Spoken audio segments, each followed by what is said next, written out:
گل plaza کا وزیر اعلیٰ سندھ سید مراد علی شاہ نے گل پلازہ کو اصل حالت میں بحال کرنے کا اعلان کیا اور کہا کہ معاملے پر سیاست نہیں ہونی چاہیے۔ گل پلازہ 18ویں ترمیم سے پہلے بنا تھا۔ 1991 میں اس وقت میئر نے 99 سالہ لیز کی توسیع کی۔ آج وہی قومی اسمبلی میں قرارداد پیش کر رہے ہیں۔ 1 کروڑ روپیہ جن لوگوں کی شہادت ہوئی ہے اس واقعے میں، ان کے لواحقین کے لیے پر پرسن، ہر شاپ اونر کو، بینیفیشری کو، شاپ آکیوپنٹ کو، جو بھی آپ کہہ لیں جو کہ ادھر افیکٹ ہوا ہے، 5 لاکھ روپے دیے جائیں گے اور یہ اگلے ہفتے انشاءاللہ ہو جائیں گے۔ اور فائنلی گل پلازہ کو اسی حالت میں اتنے ہی اسپیس کے ساتھ، اتنی رینٹیبل یا جو دکانیں بنایا جائے گا۔ اگر آپ پھر میں کہوں گا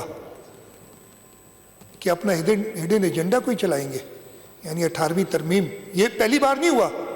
میں کہوں گا صوبہ سندھ جن کو ایک آنکھ نہیں بھاتا، یہ سارے گند 18ویں ترمیم سے پہلے کے ہیں۔ اس میں نے بتایا نا یہ کون کون میئر تھے، کون کون کیا تھے۔